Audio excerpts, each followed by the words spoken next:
This is a photo taken in 1993 of number 1 Lavetta Place, Nyack, New York. Do you see anything strange in this picture? Something that doesn't belong to this time period? Whether you see them or not, stay tuned as I tell you the story behind this photo, the book that was written about this home, the legal case that set a precedent across the entire United States, and even the song that was written about the home's owners. It's October, the spooky season, and on my channel that means we need to find the intersection of scary stories and real events that are so ridiculous that you can't believe they actually happened.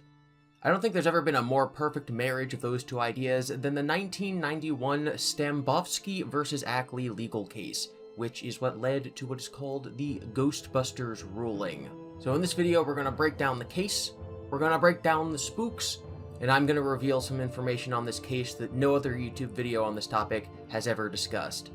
But you're going to have to stay tuned for that. Of course, I am wearing my Halloween costume. I am Wolverine. Thank you, thank you, thank you. And seeing as this video is going up on Halloween, I hope that you too are watching in your costume, no matter how uncomfortable that is. Just imagining someone in a giant cardboard robot suit sitting on their couch, watching me in high definition. Stambovsky vs. Ackley has its roots in a very mundane matter of law, that being contractual obligation. Helen Ackley owned a home in Nyack, New York, and she wanted to sell it. Jeffrey Stambovsky wanted to buy it. They did the legal, boring house buying stuff. They agreed on a price of $650,000, and Jeffrey put a $32,000 deposit in on the house before it actually changed hands. Then, Jeffrey found out the house was haunted. During her 30-year stay in the house, Helen Ackley wrote an article for Reader's Digest titled, "Our Haunted House on the Hudson." This article is readily available to read online to this very day, and it outlines Helen and her family's encounters with the ghosts of the house. Helen bought number 1 Lavetta Place in 1967. She, her husband George, and their 4 children took a little while to move in, waiting for their old home to sell and for the new one to be fixed up. During a trip to the home to oversee a plumber fix the water system, Helen came across some neighborhood kids, who struck up a conversation with her. She told them that she had children of her own who would probably befriend them once they moved in. She invited the children inside to see the house. The kids hesitated, then declined, telling her they thought the house was haunted. Later in the day, while working on the pipes, the plumber asked Helen if she would be staying long in the house after he was gone. She told him that she'd be there home alone until 4:30 until she had to leave to pick up George from work. The plumber then grew concerned, telling her he thought someone was in the house with them. "I keep hearing footsteps on the stairs and walking around overhead. I must have run up and down those steps 6 times the other day, and I couldn't find anybody. I'm ready to go now, but I don't want to leave you here alone." Helen ignored this warning, and she stayed in the house alone for several hours. Nothing happened, but over the next few weeks the family did, in fact, start witnessing strange events, as did the guests that they had in their home. The aforementioned footsteps, cords swinging on windless days and then just stopping for no reason, windows opening themselves, voices being heard from adjoined rooms, and then when they go and check, there's no one there. Things that ghost skeptics might call perfectly normal for an old house that creaks, but that the believers out there will say are definitely ghosts. What's harder to rationally explain is that every morning, at the same time, Cynthia, the oldest daughter, would have her bed shake as if being rattled by an unseen force. And if she didn't get up, it would start shaking even harder. When her Christmas vacation came around, she tried asking the unseen force that was shaking her bed to politely not wake her up early the next morning. For the duration of her break, it obliged. After that, Cynthia would claim that her annoying poltergeist would sometimes appear to her, looking like a thin, small, hooded woman. Helen's oldest son, George Jr.'s bed would also shake, and one night when the youngest son, William, slept in Cynthia's unoccupied bed, he felt it shake too. The only child not to have their bed shaken was Kara, and they put this up to the fact that she was an early riser, and thus the ghost did not feel the need to wake her. Some years later, Helen was painting the living room, not caring for its dull gray color, and as she did, she felt like someone was watching her. So she turned around and saw nothing. She turned back to her painting and said aloud to the empty room that she hoped the presence that was there with her liked the color that she was painting the walls, and didn't mind the changes that she and her family had made to the house. She still felt like she was being watched, so she turned around again. He sat there in midair, smiling at me from in front of the cold fireplace, hands clasped around his crossed knees. He was nodding and rocking. He faded slowly, still smiling, and was gone. One night, while staying with the Ackleys, Helen's cousin awoke during the night to see a man standing in her bedroom, wearing clothes that she associated with the Revolutionary War. He sat at the foot of her bed, which gave out a squeak and bent as he put his weight on it, and he opened a book and began to read it. Light emanated from inside the book, and after a while, the man closed it, stood up, and then vanished into the darkness.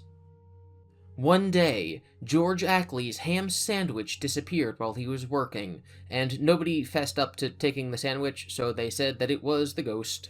Around the time that Cynthia got married, they found a pair of silver tongs that belonged to no one in the house, and when Helen's first grandchild was born, they found a baby-sized gold ring just, sitting around.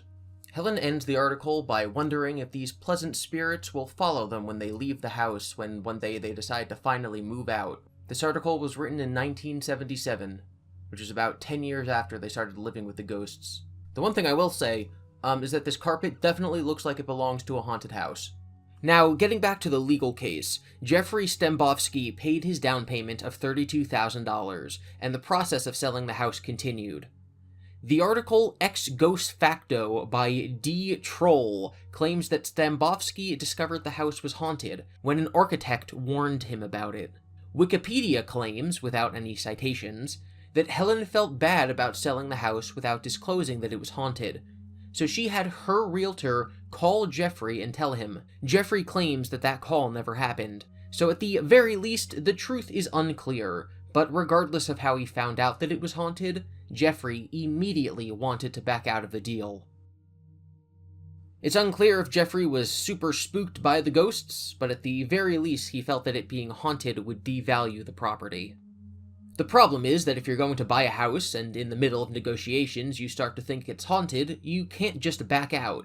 Jeffrey initially lost his case, as a house being haunted is not a legitimate reason to back out of a contract, but he countersued and it went all the way to the Supreme Court of New York. At the time, the set precedent was that if you don't think to get an inspection done, if you don't think to ask what's in the house, then that's on you. Buyer beware. In this instance, the court came to the decision that there was no inspector that Jeffrey could bring in to decide if there were actually ghosts in the house. Humorously, in their decision, they wrote the phrase, "Who you gonna call?" as a reference to Ghostbusters, which is why it became known as the Ghostbusters ruling. They said that Helen Ackley did actually have to inform Jeffrey that the house was haunted, because there was no reasonable way for him to find that out himself before purchasing the house. Thus, they set the precedent that anything about a house that you cannot tell just by looking at it or hiring an official inspector for must be disclosed by the seller, breaking the long-held tradition of buyer beware. And so, Jeffrey was able to back out of the contract and did not have to buy the house and got his deposit of $32,000 back. But that wasn't the interesting part of the case. You see, like I talked about earlier with the Reader's Digest article, Helen publicly wrote that the house was haunted. Whether or not the house was actually haunted doesn't matter. Helen Ackley was basically advertising that the house was haunted. The famous line that came out of the court case is, "As a matter of law, the house is haunted." So in taking this case, the court has now created a category of haunted. It's a category of things that a house can legally be. From that point onward, a house could legally be deemed haunted, and that's why it's so interesting. This ruling became known as the Ghostbusters ruling, and to this day is still often taught in introductory law school classes. After the case, interest in the house went up, and Helen was able to sell the haunted house for more than its asked value, which was, of course, the opposite of the argument that Jeffrey had been making. Helen then retired to Florida. After she moved, there weren't any other sightings of ghosts in the house, and unfortunately for her, the ghosts did not follow her to Florida. So that's the story of Helen's legal case and the haunted house at number 1 Lavetta Place. But that's not the story of the ghosts who inhabit the house. For that, we'll have to look towards the expertise of actual paranormal investigators. In 1993, Helen was approached by paranormal writers based in Oregon, who would go on to write a book about the hauntings titled Sir George, the Ghost of Nyack. This book is much harder to come upon than the free articles I found online. It seemingly was only printed in paperback, in limited quantities, in 1995. It sold out on Amazon, and I can only find one copy of it for sale online from Abe Books for $50. And since I'm not going to spend $50 on a sub-200-page book that Helen's son-in-law called slow and cumbersome, I think I'm going to have to stick to the information that's available online. Just kidding. Of course I bought the book, and I read it, and because of its rarity and historical value, I didn't think that the normal method I have for researching, where I write in the margins and highlight things, would be appropriate for this masterpiece of a book. So I had to read it propped open on my computer and type notes as I went, and it took forever. Someone wrote $3.50 on the first page of the book, meaning that somebody bought this for less than $4 at one point. Something, one man's trash is another man's $50 well spent. This book is written by Bill Merrill, and starts with a couple of pages of introductions and dedications. The first page of the book's introduction lists the people who will become important to its narrative going forward, the most interesting of which are Glenn Johnson, the medium who talked to the ghosts haunting Helen Ackley's house, and Moses, a ghost that Glenn uses to contact the spirit world. The book makes sure to note that Moses is not the Moses of the Bible, in case you were wondering. Bill opens the book with a story about his own father's death, and how he used Glenn as a medium, or as the book calls him, a channel, but I'm going to stick to the word medium because I think that that's a more widely understood term. Bill's father was haunting his old home, walking around and spooking his mother, so Glenn sent him packing off of this mortal coil. I called Glenn. 2 days later, my dad was no longer a resident of the ghost world. He had gone through the tunnel of light, and was now living in the human being spirit world. Heaven. Bill then launches into the story of how he met Glenn Johnson.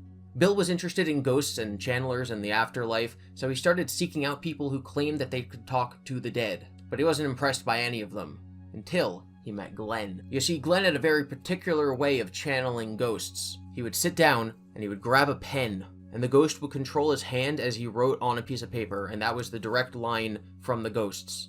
Totally legitimate. I don't know how you can possibly argue with it. So for some reason, that seemed more real to Bill. It seemed like it was actual channeling. Glenn didn't start channeling until his mid-50s, but he said his fascination with that kind of mysticism started when he was a young man and learned how to dowse. Dowsing is a completely discredited practice where people put sticks to the ground and use them to try to locate underground water. Ancient people believed that some actually had the ability to do this, but if it ever worked, no one in the modern day can replicate the results, because countless scientific studies have shown that dowsing leads to no better results than completely guessing where water might be. But don't worry, Glenn is a totally legitimate channeler, even if dowsing is a hoax. Even if page 12 of the book, which goes over his history of dowsing, has a typo on it. So Glenn next tried his hand at channeling, and again, he quite literally tried his hand at it because he uses a pen and just writes down what the ghosts are telling him. He has a spirit guide named Moses, who he has a strong connection to, and it's actually Moses who gets him in contact with other ghosts. One of the 6 ghosts that Glenn claims to have helped move on to the afterlife was a teenage delinquent who wrapped his car around a tree, and the reason that he refuses to move on is because when he saw the tunnel of light that will lead him into heaven, he thought it was the lights of a cop car coming to arrest him, but Glenn was able to convince him to move on. After hearing these stories, Bill decided to recruit Glenn onto his crackpot team of Sorry, I misread that. His crack team of ghost investigators. I don't know how I made that mistake. He invited him onto his team of ghost investigators to see if the ghosts at the home in Nyack were real. Bill found Helen Ackley's phone number for her Florida residence in the phone book, and he called her one day. They had an hour-long conversation about her article in Reader's Digest and about ghosts in general. After having this conversation, Bill then tasked Glenn with communing with Helen Ackley's ghosts. So, sitting in Oregon, Glenn spoke to Moses, who patched him through to the ghost of Nyack. The ghost who lived, or not lived, haunted. The ghost who haunted Helen Ackley's home said his name was Sir George. He was from the 1700s, and originally came from England before moving to the United States. He talked about how he really likes the home, and how he now resides there with his old secretary, Margaret. He explained that things move or go missing in the house because he doesn't like the living occupants very much, and he likes to clean up after them when they're gone or asleep. As much as I don't believe in ghosts, and have made it pretty clear from my tone that I think that this style of channeling is complete nonsense, I still get a tingling, uncomfortable feeling reading Sir George's words. It's the same kind of feeling I get watching the JFK footage or reading the manifesto of school shooters. It's kind of haunting, for lack of a better word. In those cases, they're grand acts that sent ripples throughout history, and the moment before devastation is kind of locked in as this transitional period where humanity changed forever. At least modern society changed forever. With these instances on video, you can literally see the point in time in which something occurred that changed the course of our society. It's like a message from the past, if that makes any sense. And reading words that are being spoken by a ghost, it kind of makes me feel like I'm being watched by history. Kind of feels like the past is looking at me as opposed to me looking at the past. In the next couple of pages, Sir George described his life, and his many dead children and 2 dead wives, and the indentured servants he had. He talks about how he's seen the world pass by the outside of the door of his home. And for someone from the 1700s, he clearly has kept up with modern English because he writes like someone from the 1990s. Not like somebody who was from 50 years before the Declaration of Independence was written. It is very clear that he has stayed updated with the times since then. And we know that Sir George isn't stuck in his time because on page 28 he says, "I have followed all the events of the world with great interest. I listen to all that is said. I have visitors who inform me of events of history." So that explains why he speaks in sort of a modern parlance, a modern English. So what did Sir George actually talk about in these channeling sessions? Well, he was obsessed with ethics. His own code of ethics. What is his own code of ethics? I have no idea. The book never goes into it. I know that if his servants didn't abide by his code of ethics, then they would be dismissed. I know that he respected the King of England, because as king, he could set the code of ethics for the entire kingdom. He did not respect the American governors, because had they followed the king's ethics better, then the Revolutionary War would never have happened. Sir George is a redcoat. He talks about his wives, and how he agreed with them that they were to raise their children with his code of ethics, but that as they got older, his children would have their own code of ethics. Ethics might be the most commonly used word in this book, and yet I do not know a single rule that Sir George lived by.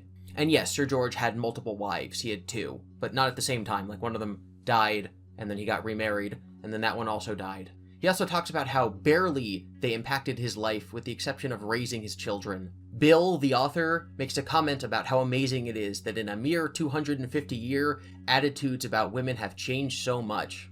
Just compare the way that George talked about his wife back then to the Western world's acceptance of Hillary Clinton. So that aged well. There's one sentence where Bill tells us that George says that he doesn't agree with modern-day politicians, but he doesn't name which ones. He also doesn't say what he doesn't like about the modern world, just that it's wrong. I'm guessing that Bill didn't want to, alienate half of his audience, but that's also what we're here for. We're here to see what the ghost's take on the modern world is. If a ghost from 1706 has an opinion on the Cold War, I want to hear about it. On August 27th, 1991, we learn that Sir George's name isn't George, it's Michael Williamson. Later in life, it was changed to George. Only after he died did he start going by George.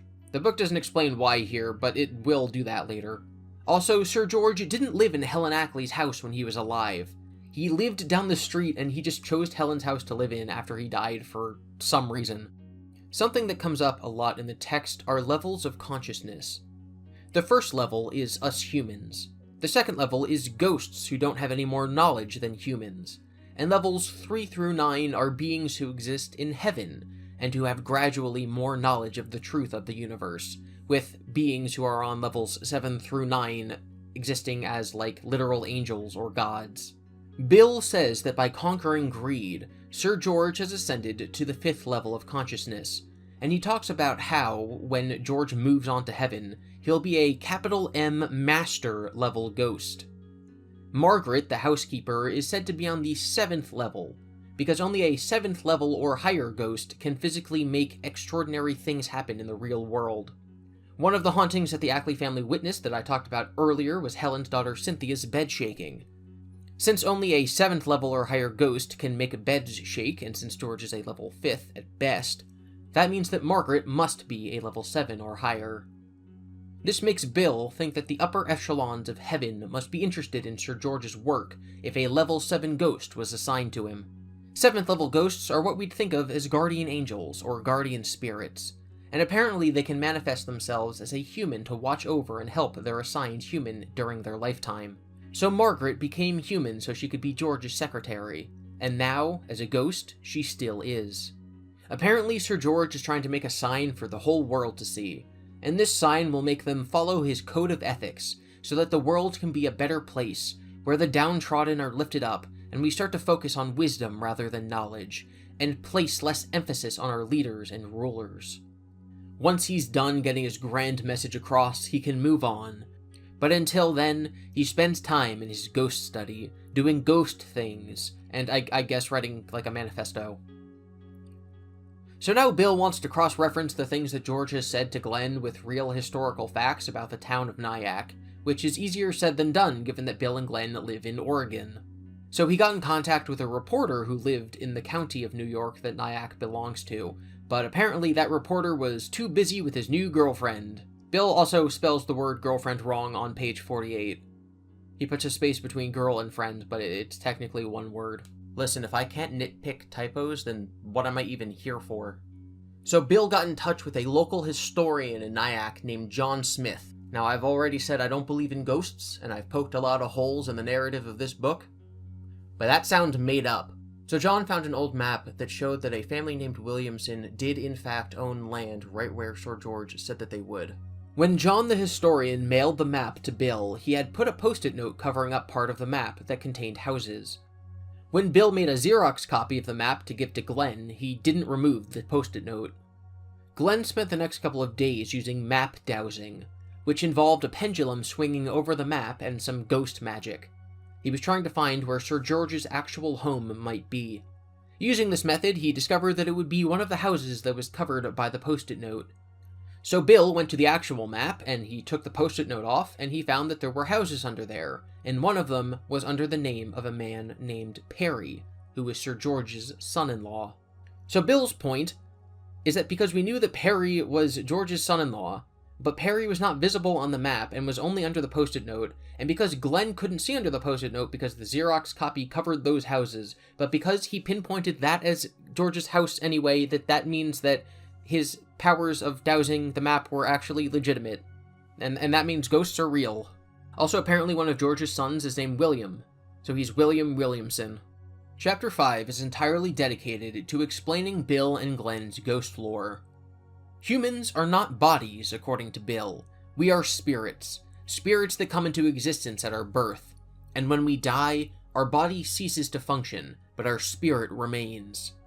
There is a human being spirit world, which Bill says is often called heaven, and that is the natural home of spirits. Throughout the book, he will continually call it the human being spirit world, but it's not until the epilogue that he explains that this is because other animals and living things have their own spirit worlds. So this is the specific spirit world that is meant for human beings. When a spirit leaves the body upon death, it does not instantly go to the human being spirit world. It's still here, on Earth, and that is what ghosts are. They're in this weird zone between Earth and heaven that he calls the second world, or the second level. In order to explain the tunnel of light phenomenon that people see when they have near-death experiences, Bill says that there is a tunnel, or a portal, between the second world and heaven that spirits must pass through.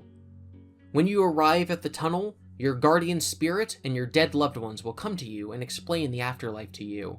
You then have the choice of going up with them to heaven or becoming a ghost. But being a ghost isn't a permanent decision. You can always later choose to go to heaven, which in my opinion makes it seem like a better temporary option. Why not watch your kids grow up as a ghost and then go on to heaven later? Like, there's no punishment, there's no downside. These ghosts that remain on Earth apparently can move objects and stuff, but they can't walk through walls, disappear, or fly. But there are another type of ghosts.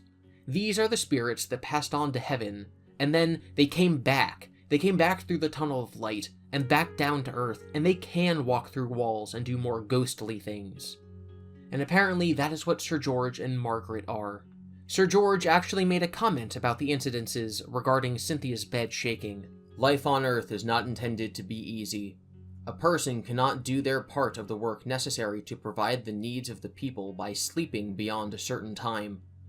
There is no reason why I should not arouse those who are late, so they can start their day.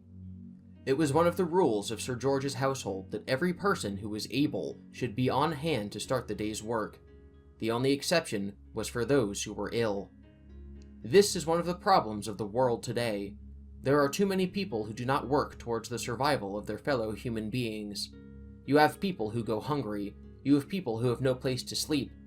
At the same time, there are many people who do not work. Isn't that a shame?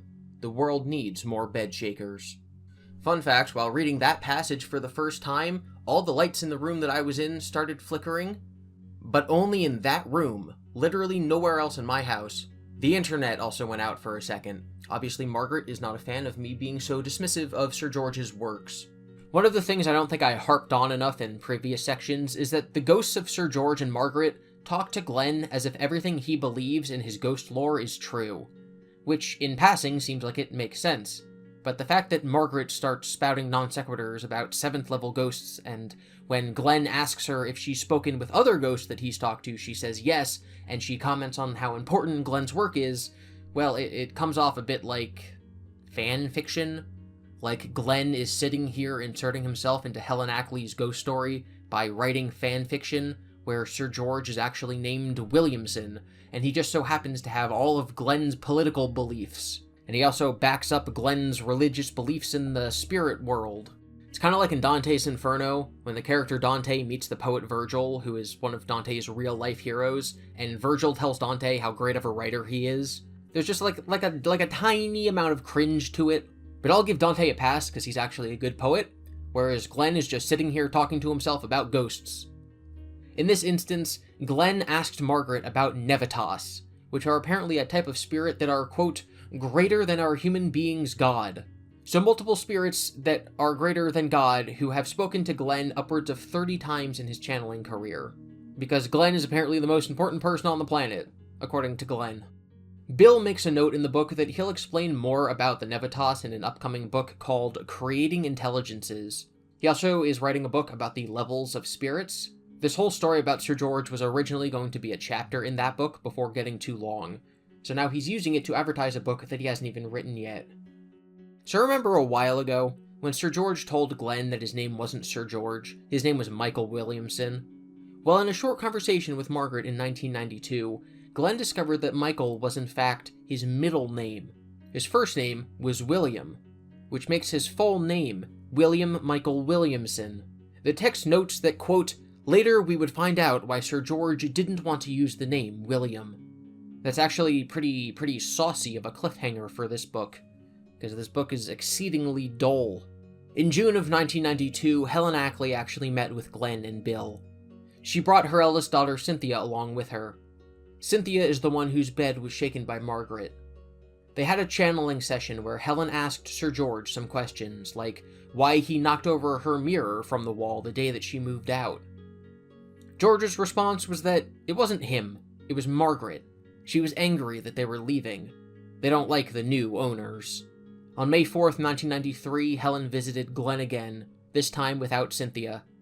During this visit, Helen asked about the mysterious rings and jewelry that they found scattered around the house that they thought were left by the ghosts. She also asked about some bricks that disappeared, presumably from a construction project, and from the ham sandwich that went missing. Sir George answered that ghosts don't consume food the way humans do. Instead, they take physical matter and they convert it into ghost energy. That was why he took the sandwich and the brick. But ghosts can also take energy and convert it back into physical forms of their choosing. So George felt like giving back to the Ackley family in the form of beautiful jewelry, which he thought that they would appreciate more than bricks. Based on the dog ear on page 116, I'm guessing that the previous owner of this book did not make it to Chapter 9. Chapter 9 opens with a discussion on reincarnation, which is not a topic that had been mentioned this far in the book. Apparently, Sir George the Ghost goes by the name Sir George because that was a name in a life before the life that he lived in Nyack, New York.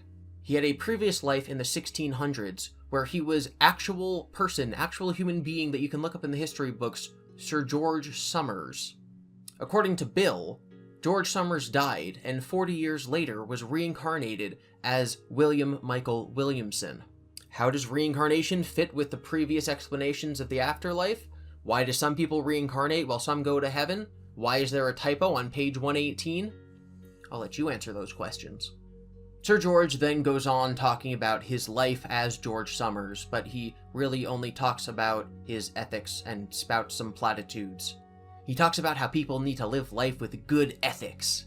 They need to achieve harmony, but he doesn't tell us how. He doesn't tell us his ethics, ever, in the whole book. Besides waking up early, apparently. You think that he would take this opportunity to write down his philosophy in a actual book that people are going to read, or that in 30 years people will watch a YouTube video summary on. Or, if this isn't real, you would think that Glenn the Medium would want to put his own philosophy into the mouth of this ghost to give it some authority. But neither happens. There is no substance. There are no ethics discussed. The only thing he says is that the good of all people must come first, and there cannot be a separation of the least from society. Meaning, like, that poor people are people too. Guys, this book sucks. On page 135, there is a completely inexplicable typo. Bill has written multiple times about how the real George Somers died in 1610. And that is something that you can Google right now. If you do, it comes up. It says he died in 1610. Now, Bill writes about how George Somers sailed for Bermuda and then died in 1610. Well, after mentioning that date several times, Bill writes that George set sail for Bermuda, where he died in 1710. Now, typos aren't anything that we're not used to at this point, and 7 is right next to 6 on the keyboard, so I can partially excuse it. But then there's the next sentence. Sir George's ship eventually arrived in Bermuda, where he died on November 9th, 1910. On the same page, he writes 1610, 1710, and 1910. 9 isn't even next to 6 on the keyboard. How do you mess that up in 2 different ways, twice, on 1 page? There's an extremely similar typo in the next chapter. So the chapters are divided into subchapters. So this one is called The Great Picture-Taking Escapade, but the subsection is called July 8th, 4 p.m. Nyack time is the appointed hour. So they're going to take a picture of Sir George outside the house, and this specifies it's going to be on July 8th. They actually did take that picture, and that's now the cover of the book, and this chapter details the adventure that they went on to take this photograph. It was actually John Smith, the historian, who took the picture, so Bill and Glenn had to be in contact with John in order to set the whole thing up. Once again, the name of the section is July 8th, 4 p.m. Nyack time. On page 140, it says that Bill called John on July 1st, who then said he would be out of town for a couple days and would return on the next Tuesday, July 6th. Now on page 141, John returned to town on the night of the 6th. On the 7th, there were a number of phone conversations between John, Glenn, and myself to work out details for the picture taking. We decided that the next day, August 8th, would be the day. Picture day was set, August 8th at 4 p.m. This isn't a typo. This isn't hitting a number on a keyboard when you meant to hit another number. He typed the word August, and he typed the word July on the same page. He said August multiple times, and he said July multiple times, and he named the chapter July. Also, this isn't fiction. He didn't lose track of when these fictional characters did something. He lived through this. He was writing this book at the same time that this was actually happening. He was involved in these events. I don't get it. Regardless of that, the book actually picks up for a few pages. Almost heist movie style, it launches into the setup, planning, and execution of the mission to take a photo of the ghosts. John Smith, his wife, and some friends headed over to the Nyack home. I'm guessing without telling the owners that they were coming. And they took pictures of the porch while one of them was on a phone call with Glenn, who was still in Oregon. Glenn was doing his pen method of contacting the afterlife and was talking to George the ghost. This whole event was supposedly being videotaped, although Bill does not mention where that tape is, but I would love to see it. There's this moment of drama as Glenn loses connection to George at a crucial moment, and we find out later that it's because George was trying to adjust his ghost frequency to become visible, and in doing so, he cut his connection to the spirit world so he couldn't talk to Glenn. John Smith and the people who were actually there that day say that they didn't see anything, but they took 60 photographs and mailed them to Bill. Bill took the photos to several psychics and asked them if there was anything weird about the pictures. Apparently, multiple psychics answered that there were 2 people on the porch, a man and a woman, generally matching the description Helen Ackley gave of the ghost she saw when she was in the house. The one picture of the 60 that was the easiest for the psychics to see the ghost on became the cover of the book, which I am now showing on screen. Bill claims that those who have powers should see ghosts on the porch. So theoretically, if this video gets seen by thousands of people, some of you will see something. You'll see Sir George and Margaret. The next chapter of the book details an effort for Bill to convince George and Margaret to come to his home so they can take another picture. Bill got his other psychic friend, a channeler named Chris, to talk to the ghosts. Margaret explained that George was not powerful enough to manifest himself without her help, and that the 2 of them cannot be in his apartment at the same time, because it's not like their home. The home in Nyack apparently has a force field around it that makes it easier for the ghost to manifest. So they were not able to take pictures. On August 6th, 1993, Glenn had his final chat with a pair of ghosts from Nyack. Margaret ignored his questions about Sir George and instead ranted about the fate of humanity. It is time for Sir George to move on. I will help in his development. It is time Sir George realizes that the people of the earth must live as the beasts that they are. He must learn that they are not yet ready to be saved. If they were ready to be saved, there are many spirit beings who could lead them towards their future. Sir George has tried long enough. The people of the earth are the ones who must now try. Their fate is their own making. Their future is their own making. Their future is the one that is at stake. It is time for Sir George to look towards his own future. He has great potential. The people of Earth do not. Now, the book does lampshade this nonsense. It asks why these ghosts would be ghosts for 200 years and be so invested in their project only for one day to randomly on a dime give up, even though a year previously they were all excited about the fact that a book was being written about them. It's nonsense, but the book acknowledges that it's nonsense, and that makes it okay. In February of 1995, Glenn reconnected with Margaret, and she told him that George was well on his way to learning more things about the spirit world and achieving a higher level of consciousness. He also learned that the energy field that had surrounded the home in Nyack that had allowed Margaret and George to be there had dissipated. So it should not be expected that there be any more hauntings at number 1 Lavetta Place, Nyack, New York. The book's epilogue actually explains Bill's whole philosophy or religion about the afterlife and about ghosts. I think that should have been in the beginning, because I was kind of flying blind the whole time. It talks about the realms of the spirit world, and talks about Hitler. Maybe one day I'll track down his other books and I'll figure out what he's actually trying to say here, because he does say that he's written multiple other books on these topics. Bill is not a crazy person. Bill is obviously a functioning human being who just has a different view of the afterlife than most people do. And he's confident enough in these beliefs to share them publicly. That makes him eccentric, but not crazy, at least not in my opinion. Now back to the Ackley case. The ruling was actually cited twice in 2021 in other court rulings, although neither of those were actually about ghosts. But it does show that this had a lasting impact on American law. YouTuber The Paranormal Song Warrior also has a song about the ghost house. He currently has fewer than 2,000 subs, and the video has fewer than 1,000 views. The song is called "A House That's Haunted Isn't Always Wanted." Here's a clip. Well, if you try to find someone who'll buy your haunted house, you can't deny the house hosts ghosts. You must report, or else you'll end up in court. A house that's haunted isn't always wanted. Stambovsky. A house that's haunted isn't always wanted. Some buyers will think twice when they learn about the poltergeist. Some buyers will think twice when they learn about the poltergeist. Stambovsky vs. Ackley. I'm going to leave a link to that in the description of this video. I believe I've said something like this before, but I believe that the meaning of life, that the purpose of humanity, is to be involved in a perpetual cycle of creating and absorbing art.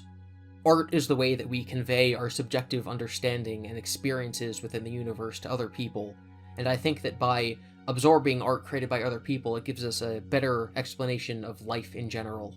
And so to see art be created because of this silly ghost story and this legal case in this book, it's something that's at least a little bit inspiring.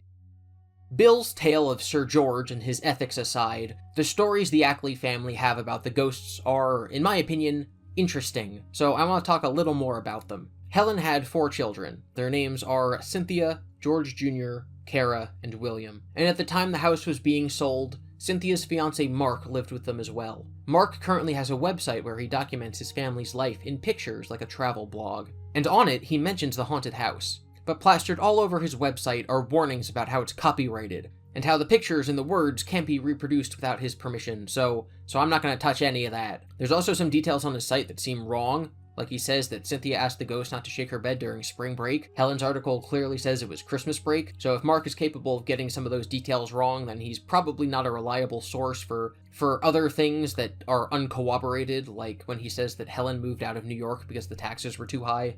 Without another source on that, there's no reason to really trust Mark. I'm fairly certain at this point that I've read every article on the internet about this house, and obviously I've also read the literal book on the matter. One thing I found from doing this research was that most of the articles just regurgitated the same couple of quotes from the Reader's Digest article. Some of them will also take sentences from Mark's website. There hasn't been any new investigative information since Mark's last website update, which really only tells the tale up to Helen's death in 2003. So with that all said, I have one story that I would like to add to the ongoing tale of the ghosts of Nyack, something that I did not see anywhere online. Apparently, despite the fact that nobody in the house smoked, when you would come down the main staircase, you would occasionally smell that somebody was smoking a pipe in the drawing room. And if, as you walked down the stairs, you addressed the ghost and you said, "You know Helen doesn't like smoking in the house," the smell of the smoke would disappear. And the reason that I know this story is because I actually personally know Helen's grandson. That's how this whole thing started. Helen had 4 children who I've talked about already, and between them, they had multiple people who would be Helen's grandchildren, and I've known one of those grandchildren for several years now. And he's the one who turned me onto this topic. So I would very much like to thank him for leading me down this rabbit hole, and I would like to thank you for watching this spooktacular episode of The Absurds. I hope everyone has a safe and fun Halloween, and remember, ethics. Thank you for watching. Remember to be nice to each other in the comments, consider supporting the creators you admire, and never lose focus on the things that are important to you. I would also like to thank my patrons, Sophie, Lauren, Just That Spark, Am Hidden, Tanner McCoolman, Jinx, Jose, Snurly Whirly, and Blue Coon. Totally legitimate, I don't know how you can possibly argue with it.